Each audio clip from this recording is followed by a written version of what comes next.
కేంద్ర ప్రభుత్వ కార్మిక రైతు వ్యతిరేక విధానాలకు నిరసనగా సిద్దిపేట జిల్లా బెజ్జంకిలో సిపిఎం సిఐటియుసి ఆధ్వర్యంలో కార్మికులు భారీ ర్యాలీ నిర్వహించి అంబేద్కర్ కూడలి వద్ద ధర్నా చేపట్టారు.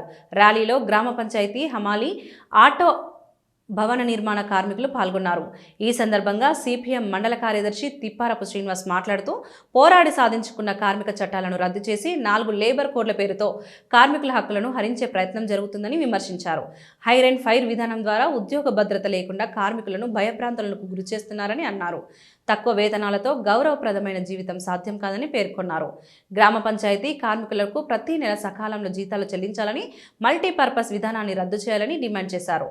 రైతులకు గిట్టుబాటు ధర కల్పించి వ్యవసాయాన్ని రక్షించాలని కోరారు. దేశవ్యాప్త సమ్మె ద్వారా అయినా కార్మికుల సమస్యలను పరిష్కరించాలని నాయకులు ప్రభుత్వాన్ని కోరారు.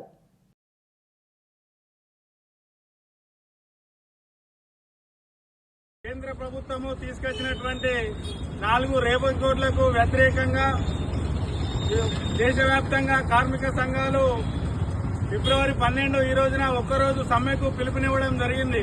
ఈ సమ్మెలో భాగంగా మనము బెజ్జంకి మండల కేంద్రంలో సమ్మెలో వివిధ రంగాలటువంటి కార్మిక వర్గం అందరూ పాల్గొని విజయవంతం చేసినందుకు మీ అందరికీ కూడా కృతజ్ఞతలు తెలియజేస్తూ ఈరోజు ముఖ్యంగా కేంద్రంలో ఉన్నటువంటి బీజేపీ ప్రభుత్వము కార్మిక వర్గాన్ని నిండా ముంచి కార్పొరేట్లకు అనుకూలమైనటువంటి విధానాలు తీసుకొస్తా ఉన్నది.